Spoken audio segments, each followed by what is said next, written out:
Muy buenas tardes. El día de hoy conoceremos una perspectiva acerca del sistema educativo en México, el Plan 2022 y la llamada Nueva Escuela Mexicana. Para esto nos acompaña el maestro Martín Augusto Alcocer González. Él es ex catedrático del Instituto Superior de Educación Normal y actualmente catedrático de la Universidad Santander. También es coordinador y asesor del Diplomado Docencia en el siglo XXI, del programa de apoyo a la docencia entre todos, y también se desempeña como director de una escuela primaria, contando con una experiencia de más de 40 años de servicio. Bienvenido, maestro Martín. Hola, maestra Pamela, ¿qué tal? Muy buenas tardes. Pues aquí estamos a sus órdenes. Muchas gracias. Vamos a comenzar con unas pequeñas preguntas y mucho gusto de estar con usted. La primera pregunta y para comenzar la plática, nos gustaría saber cómo califica usted nuestro sistema educativo en relación con otros países.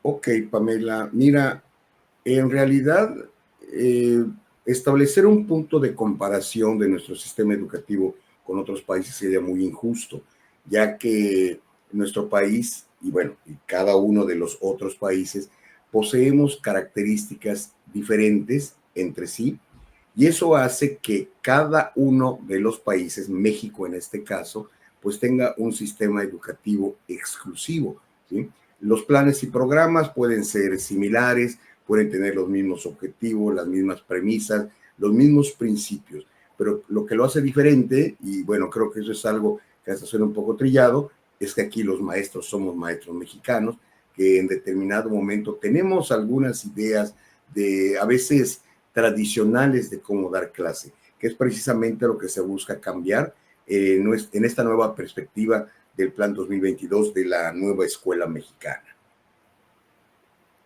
Muchas gracias, maestro. Bueno, pues partiendo de esta idea de que cada país tiene sus particularidades, ¿qué medidas de otros países considera que valdría la pena pues aplicar o instrumentar en México? Qué buena pregunta. Mira, por mucho tiempo se pensó que los mejores países número uno en educación, de acuerdo con pruebas estandarizadas como por ejemplo la de PISA, serían los modelos a seguir, ¿no? Y en alguna ocasión se pudo pensar que México tendría que ser como Finlandia o como Corea, aquí en Latinoamérica tal vez como Argentina, Chile, Ecuador en determinado momento, pero yo creo que lo que debe de pensarse es siempre desde la perspectiva mexicana. ¿Qué puedo yo instrumentar en México de acuerdo con la pedagogía actual que me permita realmente motivar a mi alumno a que aprenda en todos los niveles de educación básica, media superior y superior?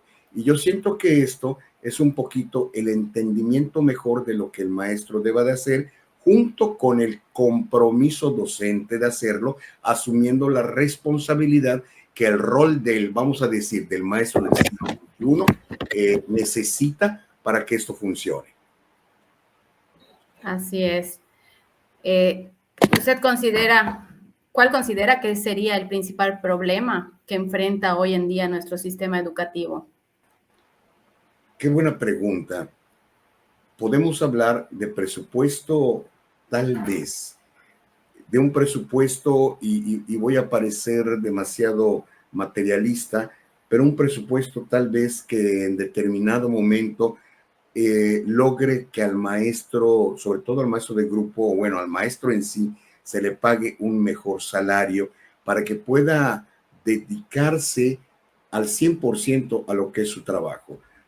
Hay estadísticas que muestran que hay maestros que por obvias razones económicas, posterior al trabajo, tienen que dedicarse a hacer otras cosas. Sin embargo, Pamela, esto traería como consecuencia que los maestros seamos más comprometidos con esto. No se trata solamente de aumentar el salario de los maestros, que eso es magnífico desde luego, sino también que el maestro genere un compromiso por sí, que parta de sí, para ofrecer una educación de mejor calidad. Es decir, que realmente nos pongamos las pilas, y tal vez esto suena un poquito ilógico y quizá lesione muchos oídos y muchos espíritus con unos principios éticos maravillosos, pero la experiencia me dicta que lo que es vamos a llamarle el principio básico del maestro, de la maestra, que es despertarse cada día pensando en qué enseñar, cómo enseñar, cuándo enseñar, logrando el aprendizaje en sus chicos, se está perdiendo un poquito. Sin embargo, esto es rescatable. Yo siento que por allá estaría la respuesta a tu pregunta. Muchas gracias. Entonces, basándonos en la respuesta anterior, maestro, ¿usted cuál considera que serían los más grandes desafíos que tendríamos en México en cuanto a educación? Mira, el más grande precisamente es ese, cambiar al maestro. O sea, no cambiar lo que te quiten a ti y que pongan a otra persona, cambiar la personalidad del maestro. Han sido y siguen siendo, y lo digo con todo respeto, tantos años de tratar al maestro como un elemento que nada más cuando hay un cambio, el maestro debe realizar este cambio, a veces sin explicarles el por qué, porque no es lo mismo que, sobre todo ahorita en esta era de la información, en que podamos tener todo el plan 2022, los programas, que podamos entender qué son los contenidos, los PDAs, los campos formativos, los ejes articuladores. Si en determinado momento falta la parte importante, que es el real convencimiento del maestro. Del 2022, que se pone este plan con todas las fallas que en su momento ha tenido para su implementación, y que hasta este momento, en el 2024, no se ha comprendido bien, sobre todo en el aspecto, y tengo que resaltarlo, de romper paradigmas, pues esto no está funcionando. Y precisamente, y quiero hacer mención de esto, la ruptura de paradigmas, ¿sí? Es decir, la reinvención del maestro. ¿Cómo lo va a hacer si por costumbre trabaja? Y no estoy diciendo que los maestros con esto sean malos maestros. Hay maestros, existen muchísimos maestros, insisto, que tienen todo el deseo de generar un aprendizaje en sus alumnos, pero se confunden con tantos cambios. Hay muchísimos maestros que se entregan todos los días en las aulas y fuera de ellas, que todavía no han entendido el verdadero espíritu de la nueva escuela mexicana. Información hay mucha, teoría hay muchísima, y pueden los expertos decir en estos tiempos donde está el uso de la internet que tú no accedas a esa información. Puedo acceder, pero luego viene la interpretación personal, el yo ético. Yo lo que quiero es trabajar bien, pero en determinado momento no me siento comprometido porque no ha habido esa motivación intrínseca y extrínseca que me motive, perdón, ya redundé, que me haga, que me permita trabajar adecuadamente como nos pide la nueva escuela mexicana. Muy bien, muchísimas gracias, maestro. Y basándonos en todo lo que ya nos comentó con anterioridad, si estuviera en sus manos y usted pudiera crear en este momento una reforma, ¿cómo lo haría? Mira, precisamente porque se han hecho muchas reformas, es que esto sigue siendo lo mismo. Si analizamos el plan actual, únicamente se está resaltando lo que se hace mención con el plan de 1993 surgido del acuerdo emergente de la modernización de la educación básica. Y se resalta, uno, la autonomía curricular y la autonomía profesional. Se resalta muchísimo. Y se resalta también el papel que deben de jugar directores y supervisores para el acompañamiento del principal actor de este sistema educativo, que es el maestro de grupo. Entonces, yo más que una reforma, yo haría una revolución total, cambiando todo, desde la perspectiva de la misma construcción de las escuelas, desde la perspectiva del mismo diseño del aula, del diseño de los muebles. Es decir, tenemos que cambiar todo eso. y obviamente tenemos que propiciar que el maestro se siente involucrado en este cambio total que implicaría que él deje de estar detrás de su mesa, de su escritorio, para ponerse al centro del aula, rodeado de todos sus alumnos, interactuando con ellos, volviéndose en determinado momento tutorado de ellos mismos para aprender de y con ellos. Eso es lo que se necesita. Y te puedo asegurar que cualquier plan y programa va a funcionar muy bien y que la autonomía curricular y profesional va a estar en su máxima expresión, pero sobre todo ese acompañamiento y ese apoyo de directores y supervisores para el maestro de grupo se va a dar con más eficiencia y menos administrativo. Hay que quitar esa parte administrativa de lo pedagógico, hay que quitar esa carga administrativa que tienen sobre todo los maestros de grupo y obviamente un poco los directores, un poco los supervisores, para que puedan influir en con ese asesoramiento y acompañamiento al maestro de grupo. Entonces, más que una reforma, yo pugnaría por una revolución, no entendiendo esto como un levantamiento en armas, sino simplemente como un cambio total de la perspectiva educativa de todo el sistema de educación, todo el sistema que incluye desde las autoridades más altas hasta el maestro de grupo, hacia donde tienen que focalizarse todos los esfuerzos del sistema educativo. Eso es lo que yo haría, más que una reforma, una revolución. Muchas gracias. Entonces, maestro, ¿usted considera que esta reforma, esa nueva escuela mexicana es innovadora o considera que viene ya con lo mismo de siempre? ¿Cómo podría esta reforma pues resolver algunas deficiencias, tal vez por llamarlo de alguna manera, del sistema educativo mexicano en la actualidad? Vuelvo a lo mismo, maestra Pamela. Mira, hacemos cambios en los textos de los programas, en los nombres que se le da a cada parte del programa, en la organización, en la estructura del programa mismo. Hacemos esos cambios, pero no procuramos esos cambios en la persona, en el personaje más importante del sistema educativo mexicano, que es el maestro de grupo, ¿sí? Entonces, esto no va a funcionar, va a ser lo mismo si no atendemos al maestro de grupo. Y vamos a empezar desde arriba, si a las autoridades más altas, y lo voy a decir con todo respeto, si empezando de nuestras autoridades más altas, el puesto más alto de la Secretaría de Educación Pública se pone en manos de un político, no tengo nada en contra de los políticos, a mí me encanta la política también, pero también sé y he referido siempre que si a la cabeza de nuestro sistema educativo, llámese federal, estatal, municipal, como quiera llamársele, no se coloca a un maestro que entienda y que se comunique con los maestros, y no con esto quiero decir que deba de ser con título de maestro normalista.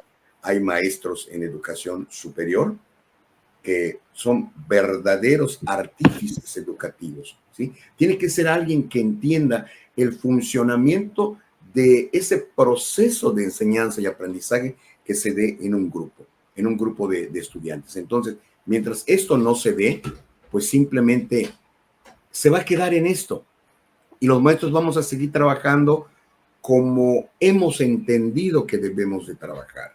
Y la prueba aquí está, a 2 años de la implementación del programa, hablar de un trabajo por proyectos todavía es algo que tenemos que trabajar muchísimo.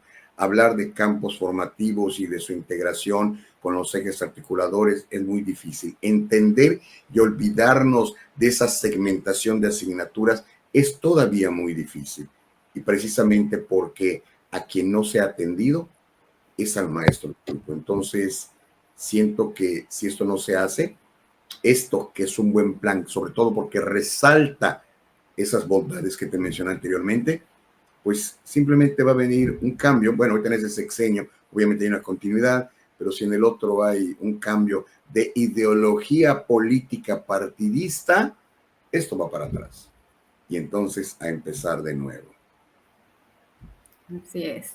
Entonces, maestro, los retos principales del docente, ya mencionó algunos. ¿Qué otros retos considera que tendría ahorita el docente para poder lograr lo que se si lo busca? vemos desde ese punto de vista, mejor, ya no es el desafío, los retos del sistema educativo, sino del docente. Y qué buena pregunta, porque de esta manera estamos individualizando. Yo, maestro, ¿cuál es mi reto? El reto más grande es aceptar, asumir la responsabilidad que mi rol me confiere. ¿Y cuál es esa? Ya no es solamente enseñar, como era antiguamente, eres un maestro porque enseñas y si el alumno aprende, bien, gracias. No, el reto del maestro es enseñar a que su alumno aprenda por sí. Y esto se hace logrando el desarrollo del pensamiento crítico. Entonces, el reto más grande es descubrir esa ruta que va a permitir que a través de sus estrategias o procesos de enseñanza, logre un aprendizaje significativo en su alumno, siempre y cuando esto se refleje en la aplicación de la realidad a través de un pensamiento crítico. Entonces, ese sería el reto docente más grande y más importante, que yo maestro, yo maestra, asuma esta responsabilidad y me ponga las pilas y deje de estar pensando en cuántos días faltan para que lleguen las vacaciones, que es algo normal, ¿sí? Que se involucre más inclusive en ese aprovechamiento de los espacios del consejo técnico, que, bueno, conocemos al consejo técnico más por memes, y viene esto a cuento porque ya se hay un diputado que sugiere que esto se acabe, desconoce totalmente que es un consejo técnico, pero pues también nosotros los maestros nos tenemos la culpa porque no nos involucramos. Al no aceptar esa responsabilidad que nos confiere nuestro magisterio, asistir a un consejo técnico, que es el espacio donde yo puedo expresarme, yo puedo compartir experiencias, pues simplemente no lo aprovecho y sigue siendo para festejo de cumpleaños, para pasar el rato y para todo eso. Entonces es la responsabilidad del maestro para desenvolverse como verdaderamente y éticamente define nuestra profesión. Así es, muchísimas gracias. Maestro, entonces, ¿usted consideraría relevante construir otras propuestas alternativas, propuestas didácticas para la formación de estudiantes del siglo XXI? ¿O considera que ya con las que ya hay, pues se podría trabajar de cierta manera al realizarlo como ya fuimos comentando? O pues también agregar algunas propuestas. ¿Cómo lo considera? Sí, mira, sí, Pamela, pero que esas propuestas didácticas sean construidas por el propio docente, por el propio maestro de grupo. Si el maestro de grupo logra, y hay muchos que ya lo han hecho, sí hay algunos, diría yo, más que muchos, si logra entender su papel, su rol, la responsabilidad que le confiere estar al frente de un grupo, al frente de la dirección de una escuela, al frente de una supervisión, si el maestro o la maestra logran entender y aceptar esta alta responsabilidad, es capaz el maestro de grupo, el director, el supervisor, de generar verdaderas propuestas didácticas acordes con la formación de estudiantes del siglo XXI. Eso es algo que va a salir de manera natural. Y yo creo, considero y aseguro que el maestro mexicano tiene infinidad de propuestas para trabajar en el aula. Recordemos, ahí está la autonomía curricular, que la autonomía curricular no es hacer lo que tú quieras, sino es precisamente que construyas esas propuestas didácticas y las apliques en el aula, entendiendo que sabes que con esto vas a lograr el éxito educativo. Muchas gracias, maestro. Pues para finalizar, permítame hacerle una pregunta clásica parecida al ¿qué fue primero, el huevo o la gallina? Bueno, la pregunta es, ¿qué debemos promover primero? ¿Qué considera que hay que promover primero? ¿Empleos o una educación de mayor calidad en nuestro país? Vaya que sí es que fue primero el huevo o la gallina, ¿no? Mira, y yo creo que a diferencia de ese mito, yo creo que esto debe estar a la par. Hace muchos años, cuando las empresas se dieron cuenta que podían preparar a sus empleados para que generen mejores beneficios a la producción empresarial, pensaron entonces en capacitarlos.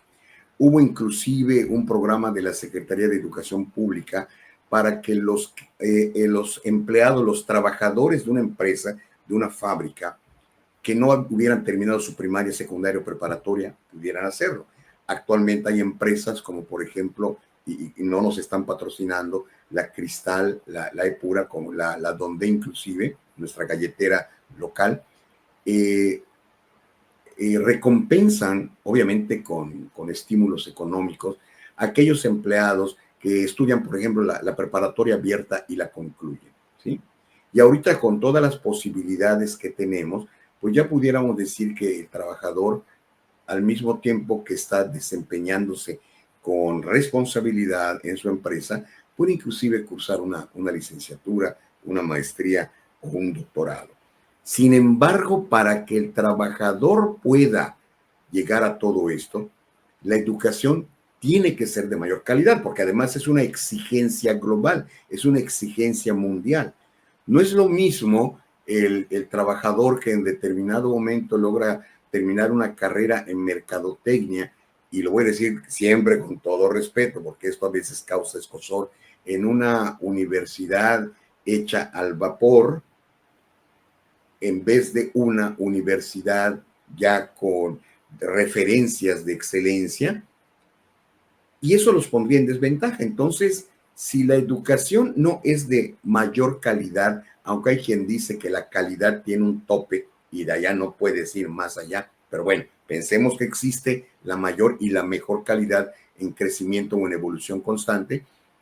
Esto me haría que los trabajadores, los empleados, puedan tener acceso u oportunidad a mejores puestos en la empresa, misma que va a ir creciendo conforme sus empleados van adquiriendo más conocimiento. Y esto debe hacerse también a nivel de empresas o de instituciones oficiales, de instituciones del gobierno, ¿no? Para que la motivación por aprender más sea constante. Y obviamente, cuando hablamos de educación de mayor calidad, esto tiene que empezar desde educación básica, que es la base de todo aquel crecimiento educativo, ya cuando estén los niños, niñas de hoy, en adultos de mañana, siendo parte de una fuerza laboral importante. Pues muchísimas gracias, maestro Martín, por haber participado en esta entrevista. Pues fue una tarde amena y Gracias. pues muchísimas gracias, como siempre, maestro Martín, amigo. Gracias, gracias a tus órdenes, como siempre Y también, maestro compañera. Pamela. ¿Sale? Muchas gracias. Bueno, seguimos pendientes para la próxima. Así ¿Vale? es. Hasta luego. Hasta luego. Hasta luego, Pablo. Hasta luego.